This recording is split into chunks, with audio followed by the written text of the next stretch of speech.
like that felt amazing. Once I won that, I was like, I can't lose. I felt like I couldn't lose then winning against Amulet Titan. I think it's such an awful matchup for yourself. What happened in the next round? Then I lost.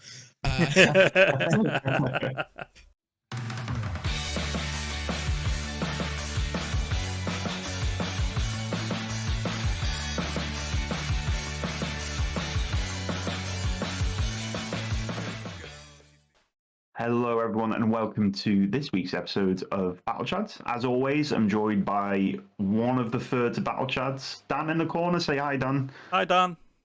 And somebody who's, how do I put this, not too foreign to the idea of Battlechad's fame. We have Duffy from Chad Magic here with us. Say hi, Duffy. Hi, Duffy.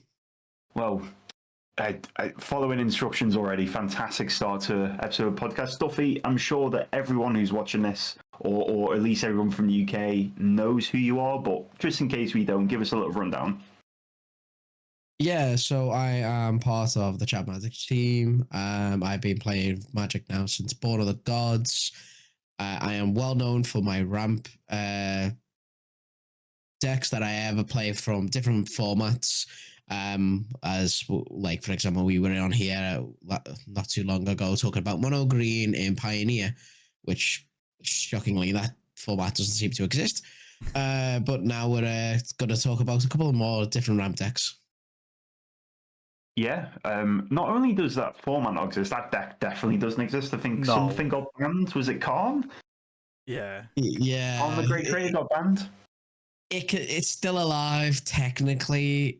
I wouldn't play it. No, I wouldn't be going to play it. Yeah, you can put 75 green cards in a deck, but it's not going to be playable. Before the bans last year, it just fell off a cliff massively.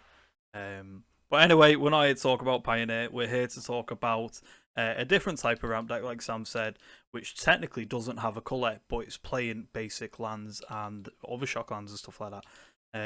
Duffy, you came 9th at the Axion Mega Modern tournament over the weekend. So congratulations for doing that. And your deck was, drumroll, red green Eldrazi, right? Yeah, that's right. I've been playing this deck for some time now in Modern. I think it's probably overall the best deck in the format, which is a big thing to say, considering you have energy, for example. But I think that this deck can change around so much that it can still be in the tier 1 deck, no matter way you play around with it. That's you mentioned Boris Energy there, but there's a bit of a new menace on the scene, isn't there, really? And that's a very, very Dan card. So, Dan, hold your excitement, but Corey Seal Cutter has started to actually slice its way across all formats. There you go. I liked how I did that. Anyway, carry on. That was good. So, it was good. Thank you. Thank you. Corey Seal Cutter has begun to slice its way through all of the formats, and Boris Energy was sort of since Modern Horizon 3 and the death and burying of Nardu, rest in peace Nardu, we've seen Boris Energy essentially take the front and get a BAM and Amtraptor and the other really good, the One Ring, yep. So we've seen Boris Energy pushed back, and now sort of Corey Seal Cutter and its prowess friends have taken a step forward. So firstly, congratulations on the 9th place finish. You didn't finish 9th, or at least that's not what I would say. You lost top 8 due to breakers. You were just out short, right? Now, yeah, by 1 or 2%. Yeah, pretty brutal. If anyone's listening and hasn't played in one of the Axion events, I'm sure we can all recommend them. They're pretty much like a small GP, a small RC is not giving it the credit it deserves. They're fantastic events. Duffy, we went to London together earlier this year, and Dan, you joined us on Sunday for the team trios. But just to take away from your street cred or Eldrazi cred for a moment, Duffy, we had actually joined. We had a really good weekend as Chad Magic. I think it's our best performance to date, but to be fair, that's because we're all piggybacking off Duffy's success. So, Duffy, prowess. I hear prowess, I hear Corey Seal Cutter, and I think aggro deck. Aggro deck, I think, traditionally good, against ramp decks and slower, maybe often at times clunkier strategies. So take me through the game plan for Eldrazi ramp, and take me through why, given the Boros and Prowess are very aggressive decks and they're still kicking around, why that is such, as you said, maybe even the best deck in Modern and a good choice at the moment. So yeah, traditionally ramp never wants to see an aggro deck. You know, you will lose to it 99.9% of the time. But because of the Eldrazi ramp is got a lot of interaction actually at the start.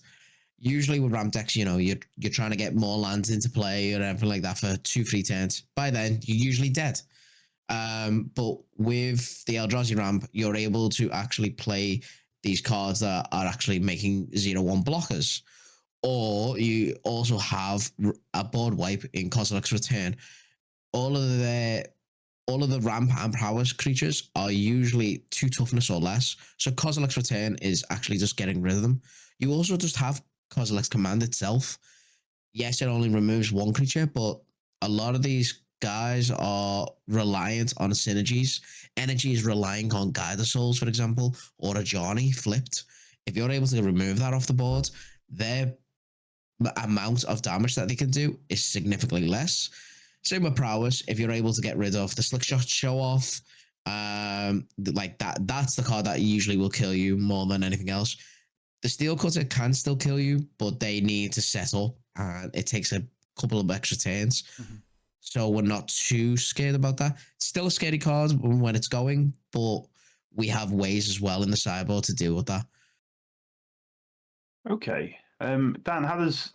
I know I've just got your excitement up, but it seems to be smashed immediately by saying that the red's pretty bad into Eldrazi, and Duffy's breakdown there doesn't give the deck...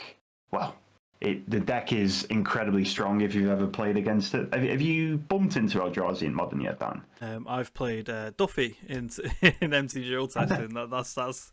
That's my extent into the Eldrazi matchup outside of like a few F&M games.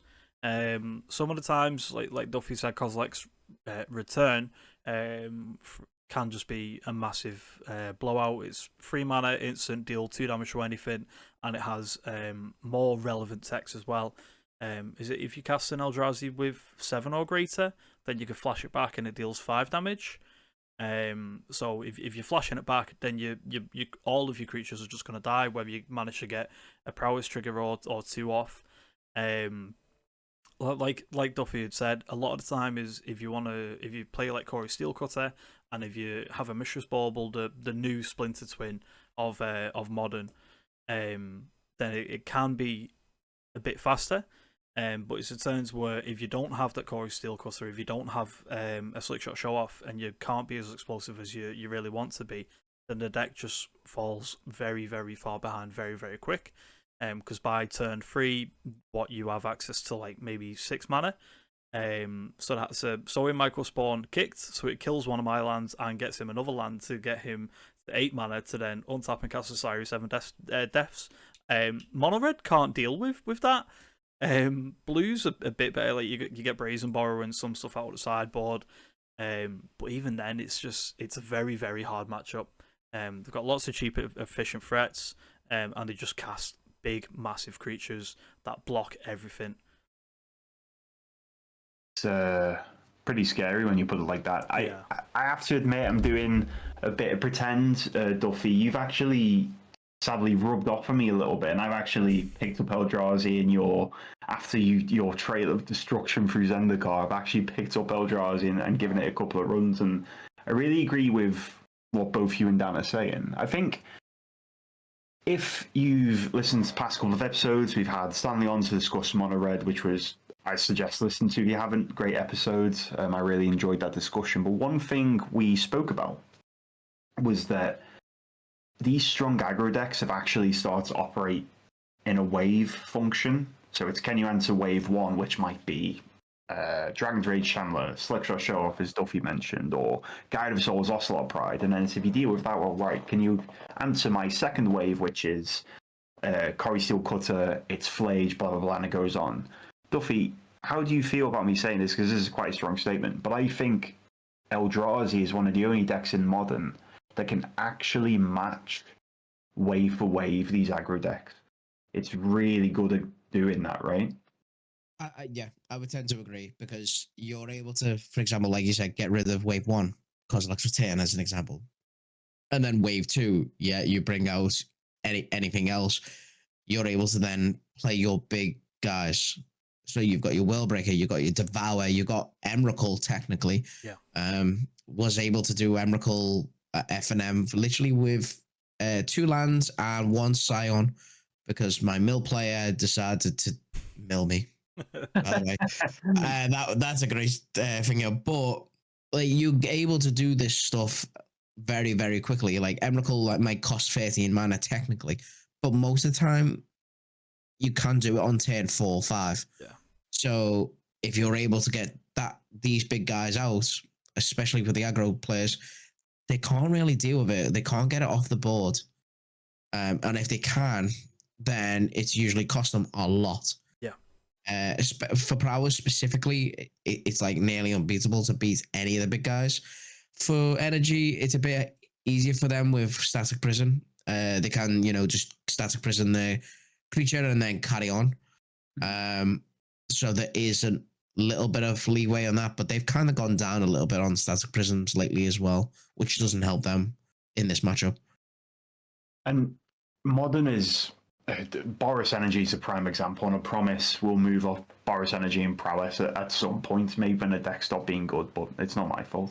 But I think that if you look at Boros Energy, if we were to pull up a 75 now, I think unironically that deck is 50% Modern Horizons cards in some capacity. And then I think Modern Horizons is a really good meta test or mental test. It's the joke of how many Mon Horizons cards do I have to put on my deck before it's a good deck, right? And Eldrazi plays, Duffy just mentioned, Emrakul there, Flash from the Past. We still play Worldbreaker, right? And then there's Kozilek's Return, which is from Oath the Gatewatch. But the deck actually, in my opinion, plays some of the strongest cards that we've seen outside of Mon Horizons 3. And I'm not going to spoil them. I'll let Duffy spoil them and go through them. Sorry, I don't want to take your thunder at all today, Duffy, but please tell me about arguably the 3 strongest cards out of Mon Horizons 3, which is Soen Like Spawn, Kozilek's Command, and Ugin's Labyrinth. Take me through those. Okay, we'll go with Ugin's Labyrinth first. We'll get the land out the way. I think once that got released, I think everyone seen that this was going to be such a strong card. Yeah. You have a soul land basically for little value for it. All you need to do is tuck anything with 7 mana or less, colorless specifically. But once you put that in there, you have a soul land. Because of Ugin's Labyrinth, it's now made this deck into having 12 soul lands. And that's the way I like to look at it. You have your Eldrazi temples, you have your Ugin's Labyrinths, and you have your Utopia Sprawls as well. So you're able to produce 2 mana on the first turn, quite literally. So it makes this so much more consistent to be able to ramp so quickly. Leading on to that, go with Microspawn. This card is just really good. Even if you don't do it for the kicker part, you could do this on turn 2 to go and get another land to ramp yourself up. Or if you're lucky enough, you can do a turn 2. You have to get really lucky in that you can kick it for turn 2. You have to have the perfect kind of thing with Gemstone Cabin and stuff like that. If you run Gemstone. Yeah. I've done it once. And I was like, okay, that's why he played Gemstone. I still wouldn't recommend it, but I tried it and it was fun. But yeah, even on turn 3, to be able to go, I'm going to get a land. I'm going to then exile one of your lands, which is the key as well, exile. Yeah. So, these indestructible lands that you could play, maybe Infinity, and that doesn't affect it. You're able to get rid of any land from them and get another land for yourself. And the beauty of it is you can get utility lands. Okay, I'm against Control. I'll get Cavern Souls. I'm against Belcher. I will go and get a Ghost Quarter and I will literally get rid of 2 lands from you. I'm against the graveyard deck, Bajuka Bog. We're playing all of these little one-offs because we're able to do that because of this card. Yeah, it's not an okay card, and I think that the longer it's sort of like sometimes Wizards design these cards and they go, right, well, we're gonna access now because over time that actually affects what cards we can print in the future. Yeah. So like an example is Dodge in my head, but essentially like it almost falls into the same realm as Primeval Titan, which is such a strong force in Modern, but it restricts design space, and that deck's been in the scopes for ages. So Mike and Sworn's actually just been banned in Legacy, right? Yes. Yes.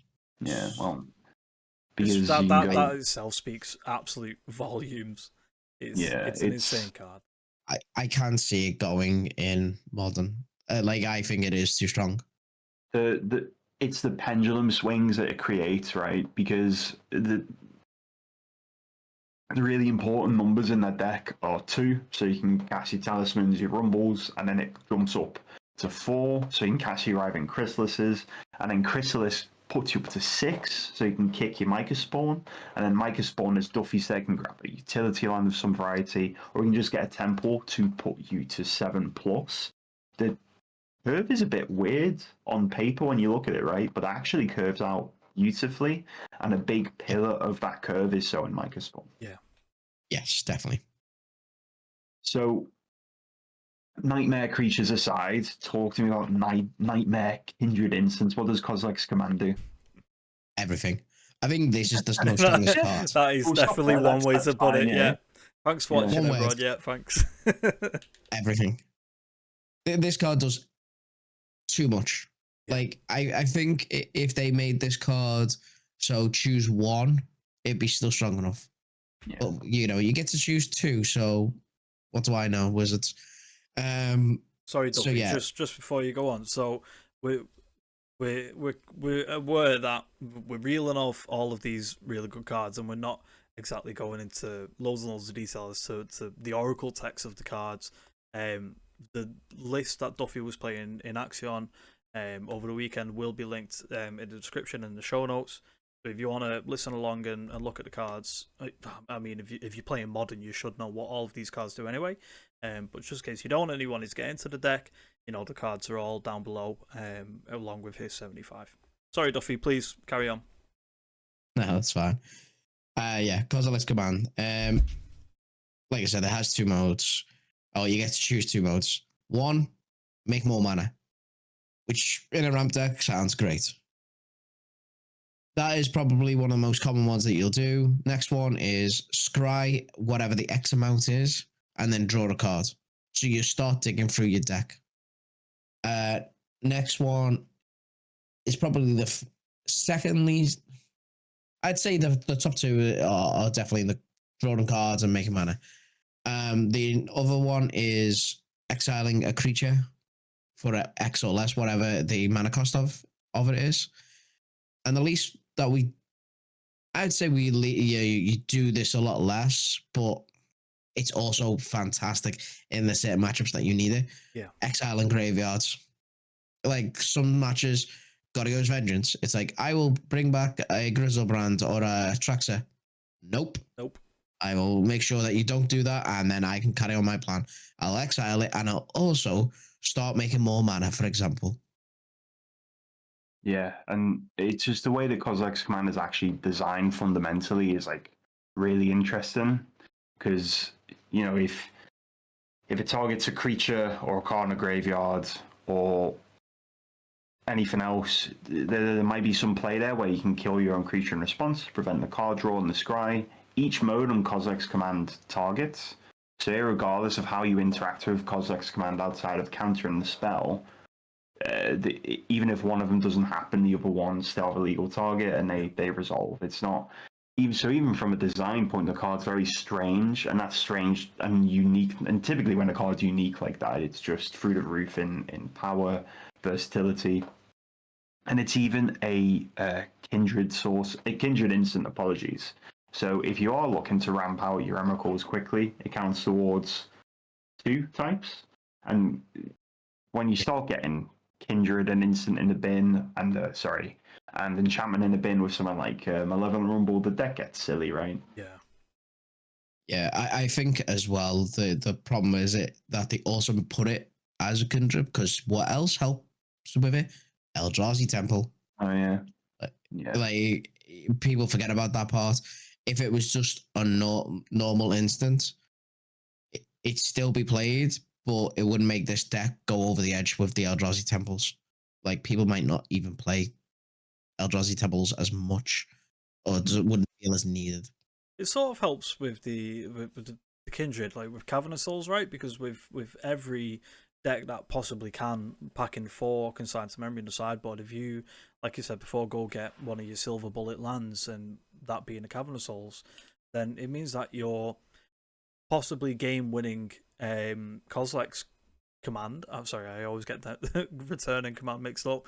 Your Kozilek's command potentially game-winning. It means that it just can't be countered because you just tap it for a red and have the red go into the X. Am I waffling? Is that like... Is it just creature? Cavern of Souls says creature. Please don't make Kozilek's command uncountable. I would love it to be uncountable. Well, just I'm Duffy's happy eyes glisten at the concept. Like, ooh. Okay. I wish it was. Trust me, I tried. I was like, I read Cavern of Souls. I was like, oh. Yeah, irregardless of making strong cards stronger, Dan, thanks for trying, though. Not today. Duffy, you posted an incredible 6-1-on-1 result at an 190 player plus event and only just missed out on top 8. So, yeah, please take us through that. Take us through how the deck felt, how you landed on that deck, maybe some interesting matchups or interactions you have throughout the day. Just please take us through that.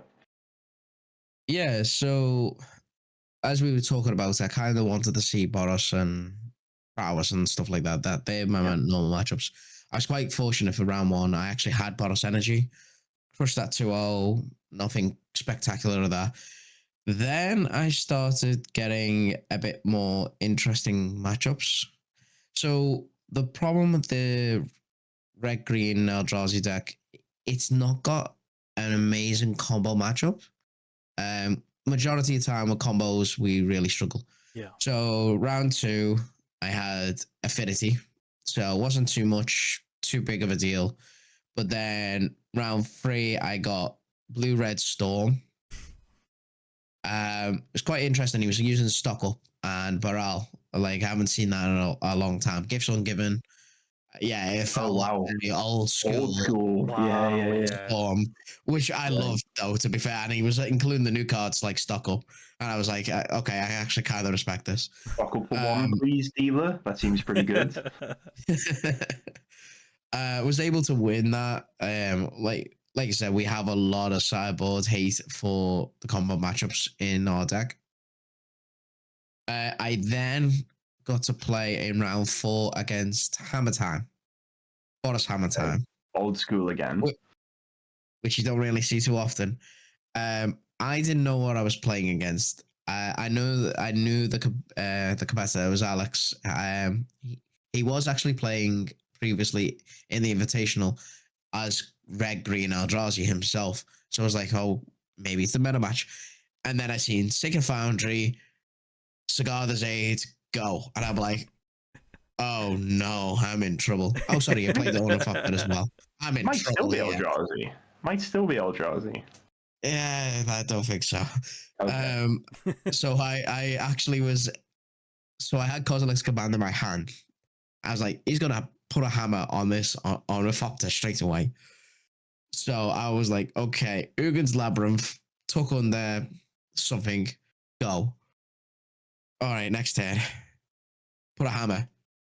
Attempt to equip it. I was like, Kozilek's command for 0. Kill your Ornithopter and draw a card. That's the cheapest I've ever done for a Kozilek's command ever, and the most value I've ever got out of it. Somehow I was able to win that 2-0. Like, I would not think this was a good matchup for me. Like I said, like for the aggro players, especially Hammer, they're able to get some insane hands and kill you on like turn 2. So without any of the interaction, and that's why this deck is so actually a bit different than the ramp matchups, because we have actually interaction at the start. Yeah. Won the invitational, Alex did, by the way. What was that? Sorry? Alex, the player who was on Hammer, won the invitational Red Green Eldrazi.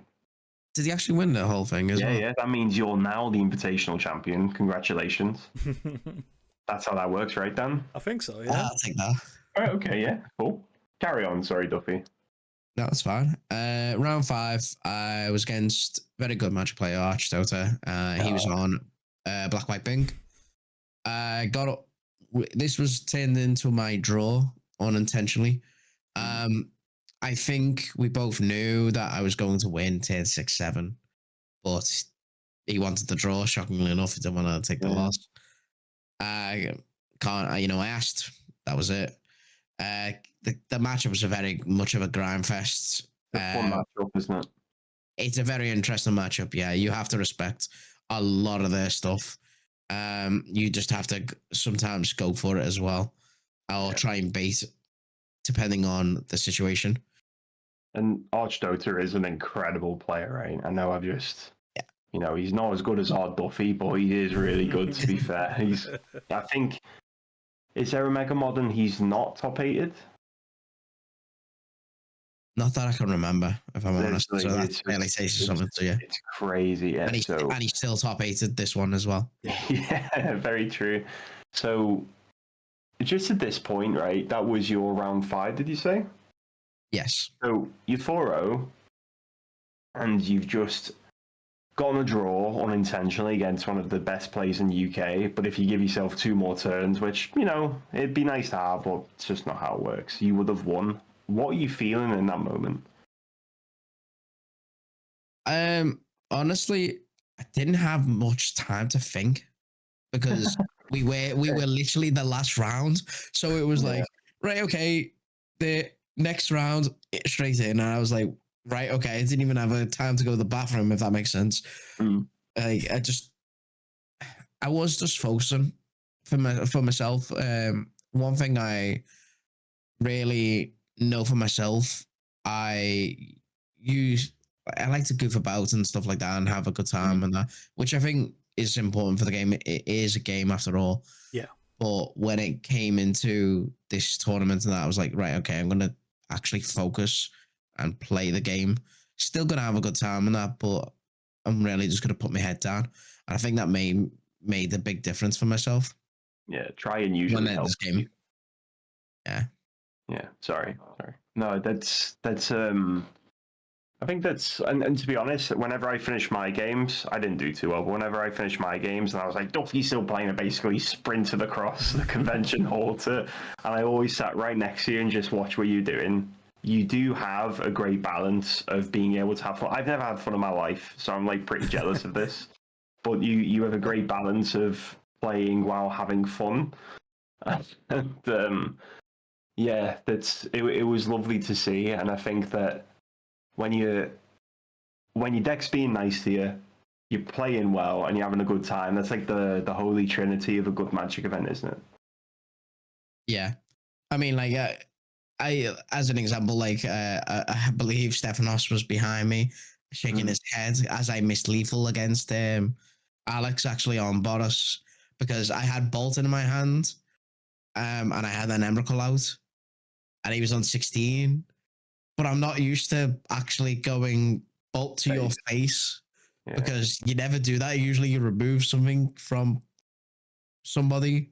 With this deck, you don't go, you're on 3, bolt you, kind of thing. See, we're the exact opposite. That's exactly how I like to play Magic the Gathering. Yeah, exactly. So round 7 or round 6? Round 6. Round 6 was Amulet Titan, which is your worst matchup. I think out of all of the decks and that you want to see, this is the one that you kind of want to dodge. Amulet is able to remove all your lands before you can do anything with Beseiju loops, and also just kill you very, very easily and efficiently on turn 2 to 3. Yep. I was actually able to win that 2-1. Surprisingly enough, didn't win the first game. Game 2 and 3, I kept a lot of sideboard cards. Force of Vigor came in handy. Stone Rains. Basically, I was trying to keep them off. Being able to Spelunking on that. Didn't play Amulet on, for example, game 3. Multi 5, game 3.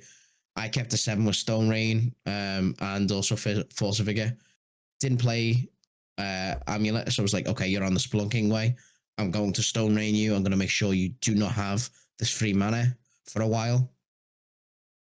And then was able just to beat them down bit by bit. So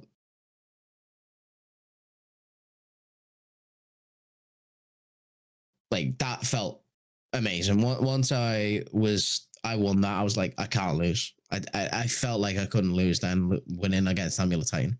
I think it's such an awful matchup for yourself. What happened in the next round? Then I lost. Yeah. He didn't get it. Yeah, if he didn't actually get it tomorrow, I think he was not going to be able to do it. Sorry. But yeah, he was able to take over the game. Nothing too spectacular in the match. Kind of like ships passing through each other. Yeah, and I've been on both ends of that matchup, and it is literally just a race. And typically, when you're trying to outrace a Storm deck, it's not where you want to be, is it really? No, you got to have your hate piece. You got to have your Trinispheres, for example, just to stop them and slow them down. Yeah. But, you know, they have better ways to remove it than, for example, prowess. It's okay, Duffy. I avenge you.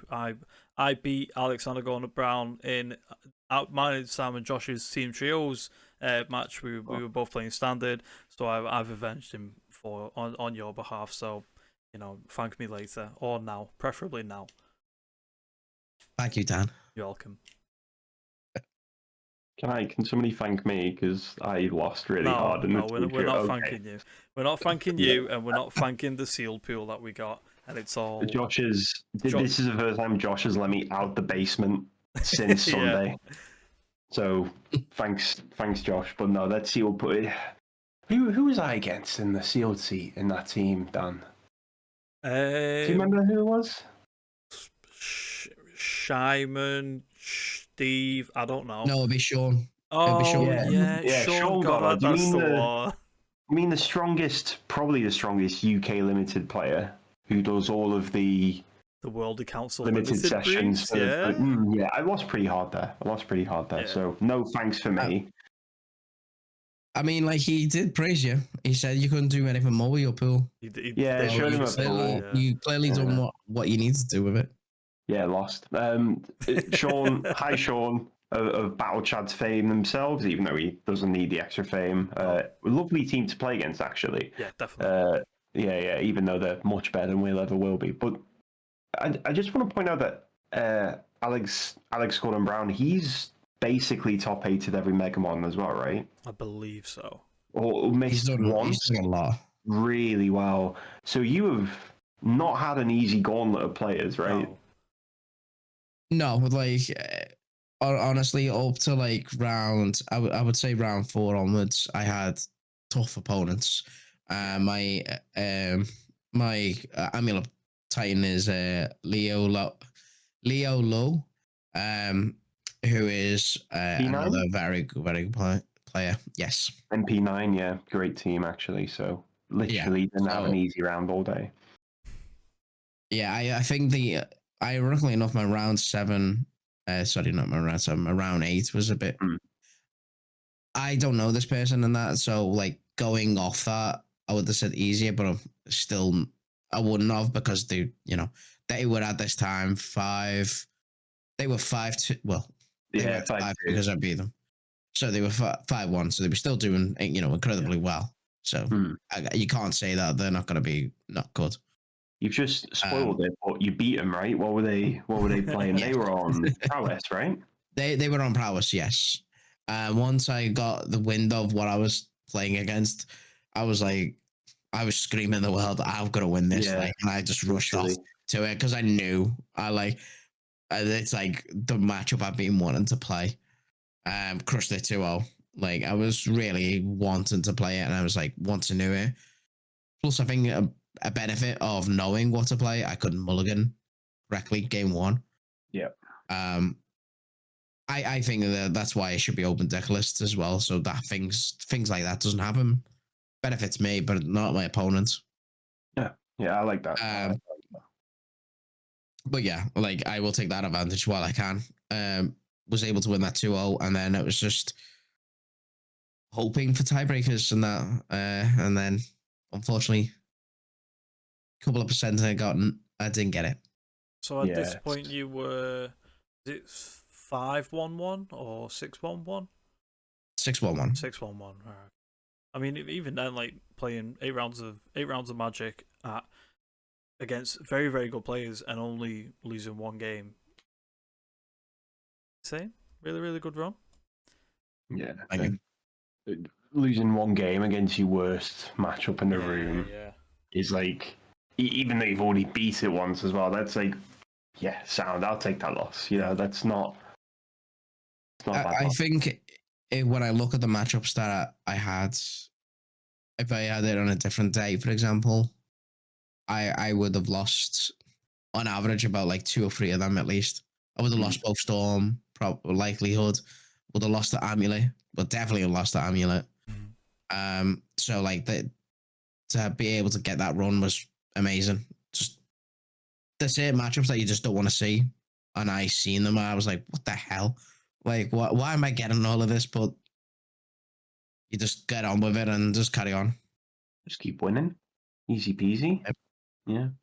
So I know that there's essentially, as much as we focus on red-green, there is a bit more, or I guess quite a few collection of tentacles kicking around modern outside of red-green traditional ramp. So, Duffy, we're going to ask for your insight on those. Before we move off red-green Eldrazi, once again, congratulations, everyone. If you're watching, stick your congrats in the comments. But there's just one question I want to ask you about red-green Eldrazi before we move on. Because go on. This has been a debate me and you have had quite a while, and we at times have both been on different ends of that coin. Is it correct to play currently right now Khan the Great Creator? Currently. So yeah, I hate that you used that word currently. I thought about my question. Yeah. Currently, I don't think so. Okay. And I would say for anyone who is picking this deck up, to keep it in mind, meta changes. You know, this is why I was saying about this deck can change around a lot. Khan the Great Creator could be incredible in certain matchups. For the mirror, for example, it's actually very good to be able to get a coating and stone rain your opponent every turn. If you're able to do that, you usually win. There is ways around it, but overall, yeah, I don't think Khan is worth to play. I tried many variants with or without Khan. It's same with Ugin, actually. Ugin is quite an interesting card, and I'm still not 100% sure if it should be played or not. Is that just because the format's too low to the ground and aggressive at the moment? A little bit of that, but also the beauty of Ugin is it is an I win button. Once you cast that, you've got the Devour effect, exile a card. I can also gain life and draw cards, which this deck doesn't have too much of. I can then make more mana, which could be really good to be able to cast bigger things.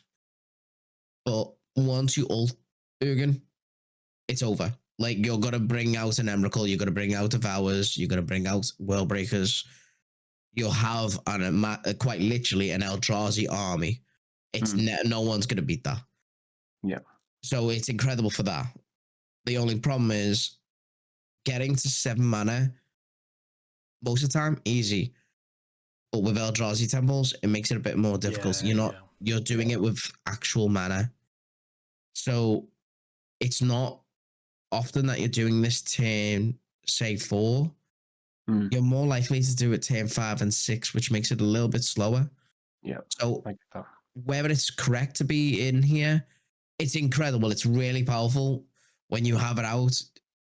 You know, it does feel like you're not going to lose. And the worst part is if I rumble over it, or what, like, worst case scenario is if I rumble over it and I don't choose it, it's actually another part for the graveyard to be able to play Emrakul as well. Yeah.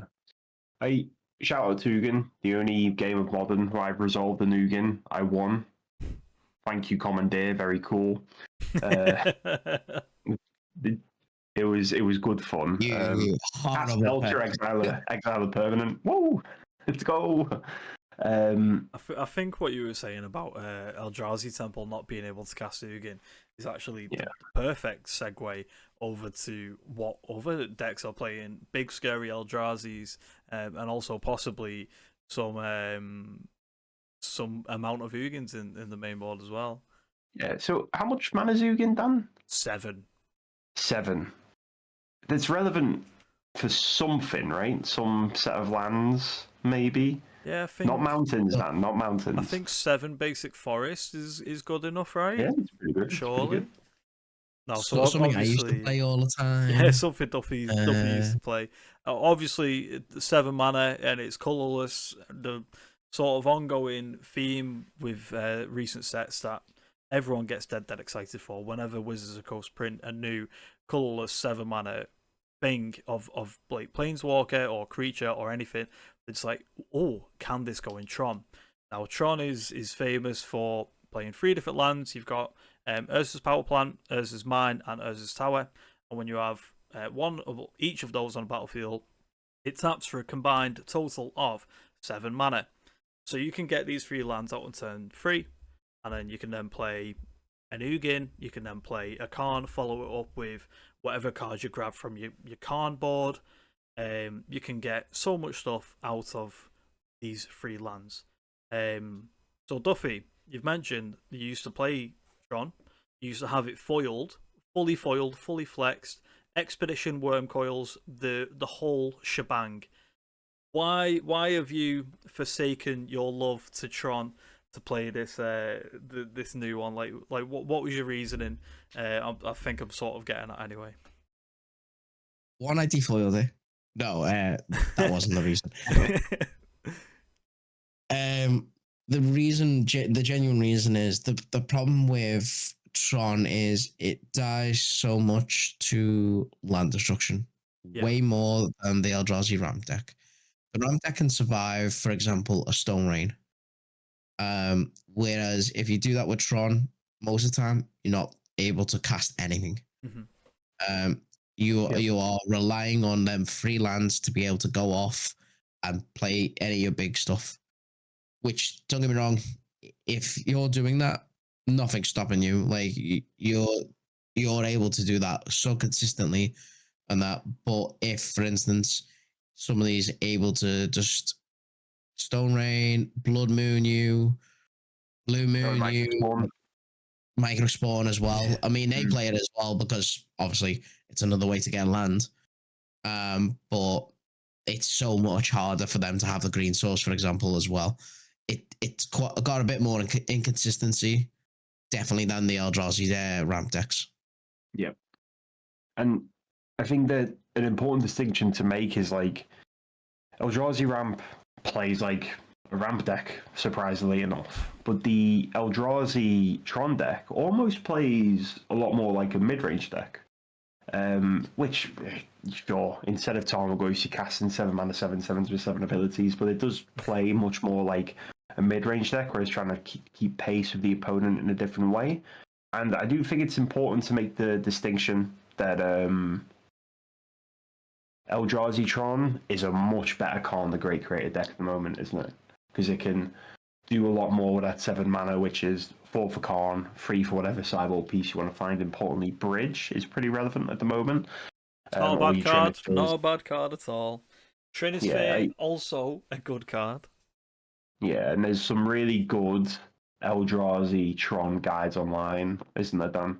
There is. We had a guest on a few weeks ago, Krista O. She was showcasing her success at one of the regional championships during the modern season while she was playing Hollow One. She's renowned for playing Eldrazi in the past, or well, Tron more specifically, and she's gone back to her old roots. She's dropped the 5-mana 4/4 artifact creatures for 6-mana 6/6 lifelink death touch artifact creatures that make smaller versions of themselves. Ooh. So we'll include a description to that in the show notes. So feel free to go check that out. That's Krista's obviously sideboard guide for Eldrazi Tron. And just, I appreciate we've spoken a lot about tentacles, and the more I say it, the weirder it sounds. So I want to move on to the final discussion point of today. There's a new Eldrazi Menace kit. There's Eldrazi Menace is always kicking around, but you know, I said I was following Duffy in the wake and destruction he's left in Zendikar, but there's something coming up in the back end now, which is this Eldrazi aggro deck. It was actually one of my losses on Saturday in the main event. And oh boy, did I get my head kicked in. Duffy, have you come across this deck or seen it all? I have a bit, yes. I think the deck is viable, but it needs a little bit of help. Okay. It is a aggro deck, but it's obviously way bigger. If anyone remembers the good old days when Fort Nazi Reality Smasher kind of ways came in, so you turn 2 Fort Nazi, a turn 3 Reality Smasher. It's very much like that. Obviously, it's not playing these cards per se. They're playing lineback, for example, but it is very much like that. You're aggro, but you're bigger guys. There is it's just a little bit inconsistent compared to, for example, the 2 prime aggro decks right now, i.e. prowess and energy. I expect to see it more and more coming up, but until one of them two gets something happens to them, we'll have to wait and see. Yeah, and I think that's actually a pretty perfect way of describing the deck, because it relies. We've talked about Tron, which can ramp very quickly into big card to take over the game. We've looked at Eldrazi Ramp, which can sort of play the early game, the middle game, and the late game quite efficiently and effectively. And Eldrazi Aggro is sort of a bit of an outlier at the moment. It's a new deck, and new decks for one are always cool to see existent. But it relies very heavily on a card called Eldrazi Linebreaker from On Horizons 3. So that's a 1 colorless red. Dan, you can check it from right here for a 3/3 with haste. At the beginning of combat on your turn, target creature you control gets +X, +0. I think it's trample and haste equal to the number of Eldrazi's you control or something like that. Correct, Amondo. So, there we go. This is why they keep me around. So,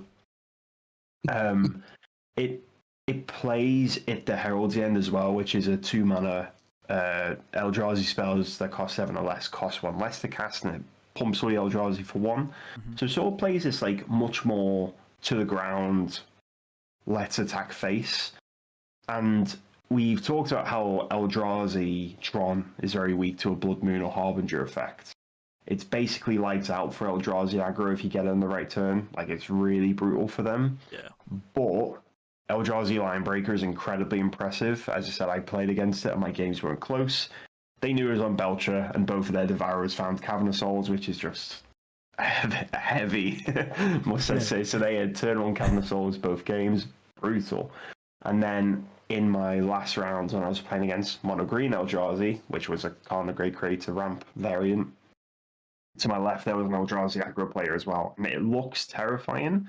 I'm excited to see how it pans out, really, because this is maybe it's kind of existed, but this is what I would say maybe its 3rd week of truly being an option, and I want to see how those builds get trimmed and what those final 75s look, because Eldrazi Linebreaker may have been a bit of a sleeper hit from On Horizons. Yeah.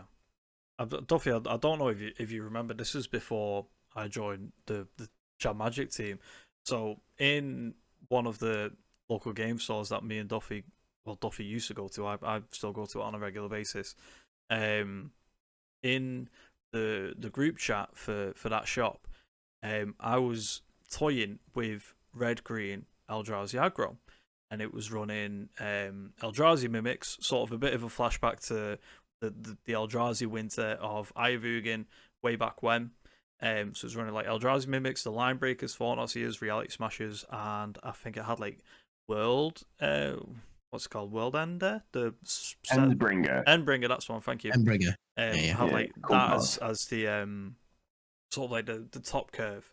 So you play like your talismans. It had Grover the Burn Willows because it had the tap for a colorless, and if you wanted to tap it for a red for your line breaker, you know, you could, because you don't really care about your opponent gaining 1 life when you're dealing 6 to 7 to 8 damage on like turn 2, turn 3. And then I remember Duffy saying actually back to me way back when, he's like, you should probably like look into Kozilek's Command. And I was like, no, the card's awful. And then a few weeks later, the card's gone up to like £20 each. I can no longer sort of want to play them because I just can't afford them, and it was just sort of a bit of a pet deck that I had of mine at the time. But I've still got my line breakers. I'm hoping that they spike over the next couple of weeks. We'll see. I may just pick it back up and carry on playing it. It was a fun deck. I remember getting the commands for so cheap and in foil as well, because like no one was like, that's not that good. I was like, the card's broken. Oh, it's great. This is coming from a rad player. Play it. And I do think that just to sort of wrap up this discussion, which has been very enjoyable, by the way. Thank you very much, guys. And I hope that everyone listening at home is tuning in and going, yeah, Eldrazi. And now we'll play Eldrazi at their local F&Ms and whatever else. I think Modern Horizons 3 is such a powerful set, but there's always been a problem within the set. So we've seen Nardu, that got cut from the format. Then we saw Antraptor, that got cut with the format. And then now we've seen it sort of deflate. And as this powers trickle down, we're actually starting to see that these other rares or other uncommons from that set are actually also really, really powerful. And the idea of this, like, one of my favorite things in Magic, and this is absolutely irrelevant to anything we're discussing, one of my favorite things in Magic is when traditionally big creature types are on 2-drops and 3-drops. So like little Eldrazi and little demons, I absolutely love. So Linebreaker Sonacy play is a personal victory for me. I really like that. Dan, carry that torch for us, please. I'll definitely try. It's a red card. Well, technically not a red card. Yeah, it's actually colorless. Actually. Well, if you like a small creature and all that, like, we'll talk about brute scale. I was going to say that's already got you on, Duffy, but yeah, talking about brute scale quickly. Brute scale is like this really weird combo deck that originally came from Matt Nass. So Matt Nass, at this point, as of discussion, won Pro Tour for Drift with his domain deck. Very cool. And then he's sort of this combo player who's one of the main contributors to KCI when that was originally deck. And then he won a challenge with this Brood Scale list out of nowhere. And this is a powerful combination between Basque and Brood Scale, which, to shortcut it, if it gets a counter, you make a 0/1 spawn token, which can sacrifice mana. And then there's an equipment that's 1 to play, 1 to equip. Blade of Bloodchief. Whenever a creature dies, equipped creature gets a counter. Infinite mana, which you can then sink into Kozilek's Command, and then you can then sink into Walking Ballistas and Emrakul's or whatever you want at that point. It also makes the Brood Scale infinitely big. If you add in another Blade, you get an infinitely large team of infinite guys, which is hard to beat, unless you sell the Reckoning, I guess. But this deck was also kind of on the back foot of Modern. We've seen it, same way that we saw Eldrazi aggro. Matt Nass won a challenge with it. And it kind of did that thing where, oh wow, this is really good. And then you play a Matt Nass pile, or you're playing a Spire and Spike pile, and you're like, oh, okay. these are just a really good player with this. It's not like you can just pick it up and go crazy. But that deck started to pull up some very firm results, and George from Chad Magic came 13th after the Swiss cut in the same Axion event as you, Duffy, I believe. 13 for 12. Please don't hit me, George. But I believe it was 13th off the top of my head. What do you guys think about this as a contender in Modern? So I think it's been around. Sorry, Duffy. It's been around for a good while now. Since since MH3 came out, because Basking Bruce Gale was a card that was played in Pauper, and there was a 2-card combo around it in that format as well. So then people just put Urza Saga in a deck because Blade of the Blood Chief is a 1-mana artifact that you can go get and then combo off that way. Made it a modern deck. It seems good. I've not seen a whole lot of gameplay on it. I've never played against it, so I couldn't. Oh, sorry, I'll tell a lie. I played against a sort of a weirder version. It was running like more like Agatha Soul Cauldrons, Matha cards. Yeah. I played it at F&M. I was on Prowess, and it seemed like a very, very fast game in my favour because I just rolled them quite quick. Easy peasy, lemon squeezy. But I've not seen a whole lot of gameplay or leagues or challies or anything like that on it. So definitely want to keep an eye out. A lot of these decks though are just coming out of the woodworks. Like Jeskai Entity, we had Myra on last week. Jeskai Entity's been a deck in Modern for the longest time now. But even then, it's, well, mind you, because there's no like MH3 cards in Ascendancy. No, yeah, there is. God, Tamio. Tamio's in in Jeskai Ascendancy. Good so ones, yeah. Helps it there. It seems like a good deck. What do you think, Duffy? I'm actually playing it on F&M later on. I have betrayed the ramp deck. I like the deck. I think it's actually very, very interesting. It looks like, oh, I'm playing all these kind of useless cards kind of thing. There's a lot of synergistic values to it, but you also have a ramp plan on it. Because it's not just, oh, I'm going to kill you by this combo way. Yes, that's most of the time you're going to win, but they also play Traverse the Overworld, so you can go and get the one copy of Emrakul, the Promised End, because you play that card most of the time, you win as well. And they're able to actually put a lot of stuff into the graveyard. They're playing Rumble, so you have artifacts in there because you put in a Blade in, or an Urza Saga, that's an enchantment, and a land, like, and the Kozilek's commands.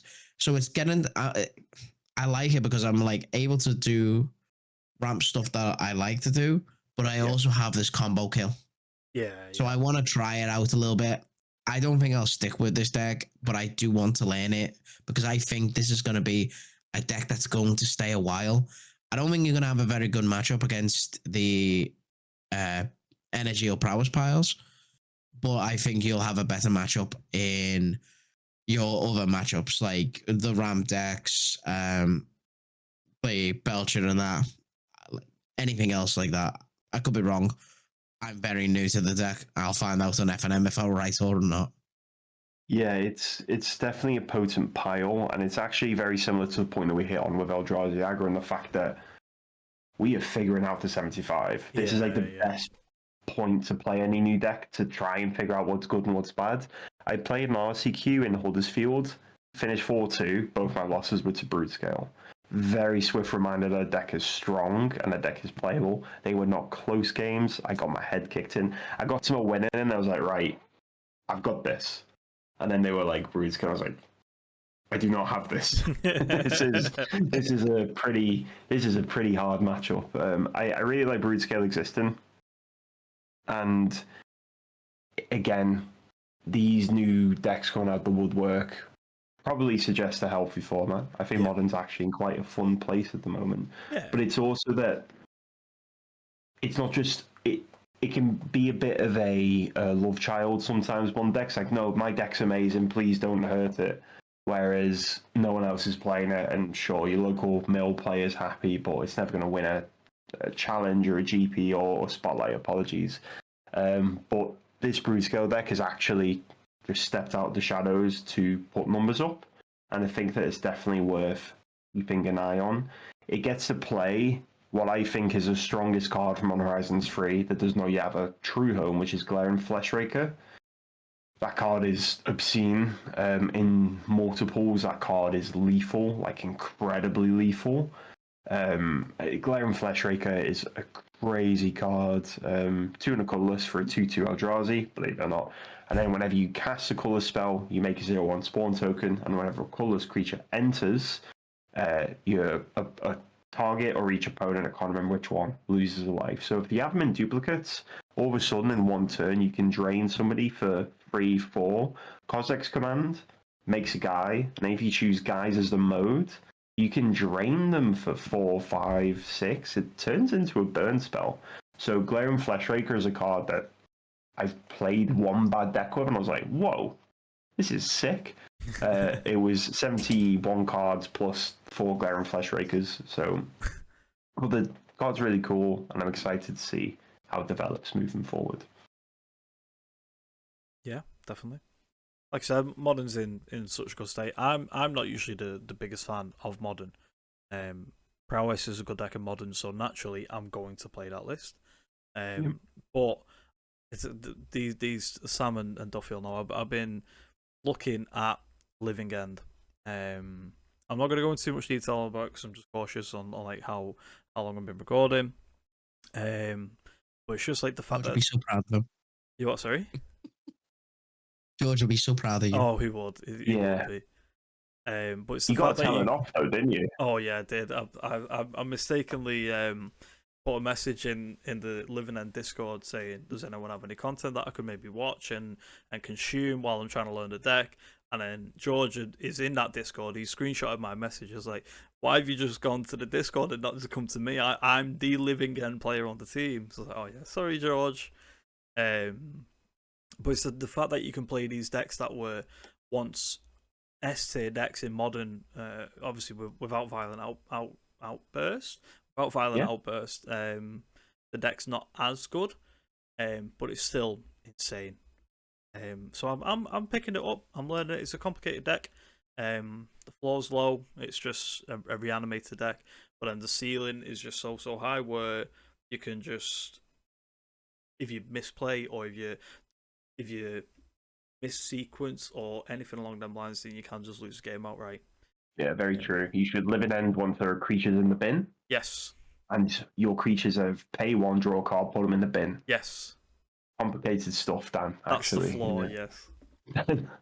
Honestly, jokes aside, live and end. I played live and end once, and I was like, "What is going on?" Yeah. What are these cards? It's tough. It's a very tough deck to play. 0-3 death and them. What a time to be alive. Yeah, when you play a load of draft chaff commons and uncommons that have cycling on, it's it gets weird. Shout out to George for crushing a brood scale and keeping Live and End alive. Yeah. I think that Live and End Discord is just you and him now, right? It must be, yeah. George was the only member, and then you joined. Cool, yeah. So I think that just about covers it, I think. You happy, Dan? I'm more than happy, yeah. It sounds like a no, but what's wrong? Duffy wants to keep on talking about basic forest and waste. That's what he wants to do. True. We're gonna put it here. I just want to make loads of mana. What do you want about? Yeah, it's right. Enough mana has been made this episode. I think our mana count's up to like 123 or something like that. So, Duffy, thank you very much for coming on. You got any closing comments or anything to tell the viewers at home? Enjoy if you're interested in Eldrazi Ramp, I'm more than happy to discuss it. One of our team members has actually just started to pick it up and has been asking me a lot of questions. You can always find me on socials and that. Like, we'll be putting in the comments below. If you ever want to know about the deck, because there is so many variants in that. I'm always happy to talk about ramp decks. Shockingly enough, who were the guest. Well, thank you for having me on as well. Cool. No, any time. Dan, anything you'd like to close out with? I would like to close out with the most important message of this video. Ladies, gentlemen, cats, dogs, please, watching this video, if you've enjoyed it, if you've not enjoyed it, like, comment, subscribe, and share with a friend or 5 friends. We're trying to get to 500 subscribers. Last week we mentioned that we were doing a giveaway once we do get to 500 subscribers, which is an UltraPRO Sultai deck box from the Khans set, and some UltraPRO Apex sleeves. Also Sultai, so you get matching gear to go with your non-Sultai deck, your mono red deck. So be sure to like, comment, subscribe, share the podcast with all your friends and family. And yeah, I'm all good. Sam?